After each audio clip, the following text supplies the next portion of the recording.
ಎಲ್ಲರಿಗೂ ನಮಸ್ಕಾರಗಳು. ಸ್ಮಿತಾಸ್ ಮ್ಯಾಜಿಕ್ ಹ್ಯಾಂಡ್ಸ್‌ಗೆ ನಿಮಗೆಲ್ಲರಿಗೂ ಸ್ವಾಗತ.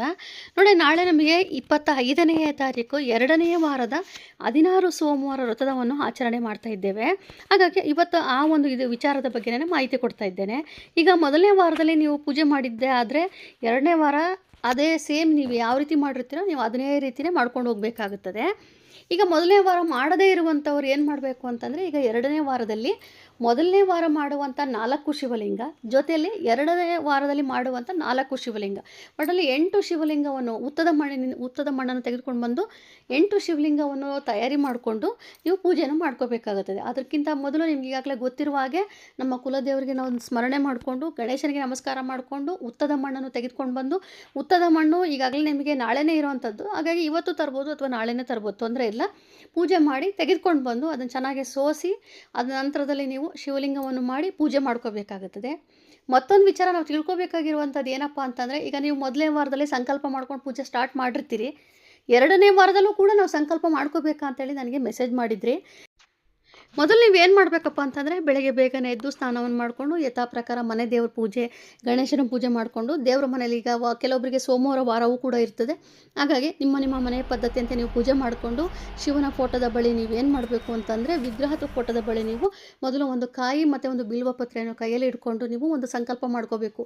ನಾನು ಮೊದಲನೇ ವಾರದಲ್ಲಿ ಪೂಜೆ ಮಾಡಿದ್ದೆ, ನನಗೆ ಯಾವುದೇ ರೀತಿಯ ವಿಘ್ನಗಳು ಬರಲಿಲ್ಲ, ತುಂಬ ಚೆನ್ನಾಗಿ ಪೂಜೆ ಆಯಿತು, ನನಗೆ ತುಂಬ ಖುಷಿ ಆಯಿತು. ಅದೇ ರೀತಿಯೇ ಈಗ ನಾನು 2ನೇ ವಾರದಲ್ಲೂ ಕೂಡ ನಾನು ಅದೇ ರೀತಿಯೇ ಪೂಜೆ ಮಾಡಬೇಕು ಅಂದ್ಕೊಂಡಿದ್ದೇನೆ.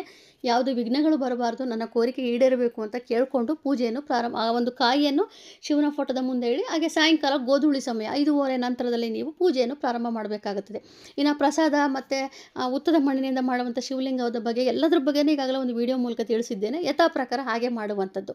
ಈಗ ಮೊದಲನೇ ವಾರದಲ್ಲಿ ಏನಾದ್ರು ಪ್ರಾರಂಭ ಮಾಡ್ತಾ ಇದ್ದರೆ ಅದಕ್ಕೂ ಕೂಡ ನೀವು ಅದೇ ರೀತಿಯೇ ಸಂಕಲ್ಪ ಮಾಡ್ಕೋಬೇಕು. ಕೈಯಲ್ಲಿ ಒಂದು ಕಾಯಿಯನ್ನು ಇಟ್ಕೊಂಡು ಬಿಲ್ವ ಪತ್ರೆಯನ್ನು ಇಟ್ಕೊಂಡು ನಮಸ್ಕಾರ ಮಾಡಿಕೊಂಡು, ನನಗೆ ಮೊದಲನೇ ವಾರ ನನಗೆ ಒಂದು ಕಾರಣಾಂತರಗಳಿಂದ ಪೂಜೆ ಮಾಡೋದಕ್ಕಾಗಲೇ ಇಲ್ಲ, ಈಗ ನಾನು 2ನೇ ವಾರದಿಂದ ಪ್ರಾರಂಭ ಮಾಡ್ತಾ ಇದ್ದೇನೆ, ನಾನು ಇನ್ನೂ 2 ವಾರಗಳಿವೆ, ಯಾವುದೇ ರೀತಿಯ ತೊಂದರೆಗಳು ಬರ್ದೇನೆ ವಿಘ್ನಗಳು ಬರ್ದೇನೆ ನನ್ನ ಪೂಜೆ ಸಮಾಪ್ತಿಯಾಗಬೇಕು, ಹಾಗೆಯೇ ನನಗೆ ನನ್ನ ಕೋರಿಕೆ ಕೂಡ ಈಡೇರಬೇಕು ಅಂತ ಕೇಳಿಕೊಂಡು ಈ ವಾರದಿಂದ ನೀವು 8 ಉತ್ತದ ಮಣ್ಣಿನಿಂದ ಶಿವಲಿಂಗವನ್ನು ಮಾಡಿಕೊಂಡು ಪೂಜೆಯನ್ನು ಪ್ರಾರಂಭ ಮಾಡಬೇಕಾಗುತ್ತದೆ.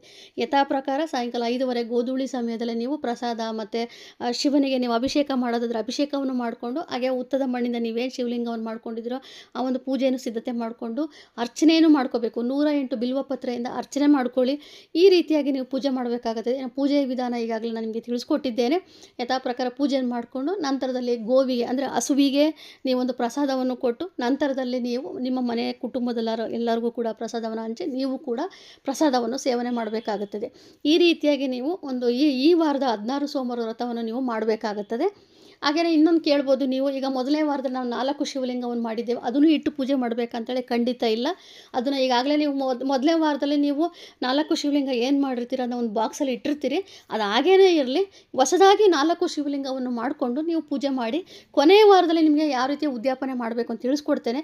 ಆಗ ನೀವು ಅಷ್ಟನ್ನು ಸಹ ಇಟ್ಟು ನೀವು ಪೂಜೆಯನ್ನು ಮಾಡಬೇಕಾಗುತ್ತದೆ. ಇದು ನೋಡಿ, ನಮಗೆ ಅಧಿಕ ಮಾಸ 3 ವರ್ಷಕ್ಕೊಮ್ಮೆ ಬರುವಂಥದ್ದು, ಎಲ್ಲರೂ ಕೂಡ ಉಪಯೋಗ ಮಾಡ್ಕೊಳ್ಳಿ. ಸಿಗುವಂಥ ಈಗಾಗಲೇ ನಮ್ಮ 1 ವಾರ ಕಳೆದಿರೋದ್ರಿಂದ ಸಿಗೋದೇ ನಮ್ಮ 3 ವಾರ, ಅಷ್ಟರಲ್ಲಿ ಎಷ್ಟು ಸಾಧ್ಯನೋ ಅಷ್ಟು ಈ ಒಂದು ಪೂಜೆಯನ್ನು ಮಾಡ್ಕೊಳ್ಳಿ. ಎಲ್ಲರಿಗೂ ಕೂಡ ಒಳ್ಳೆಯದಾಗಲಿ.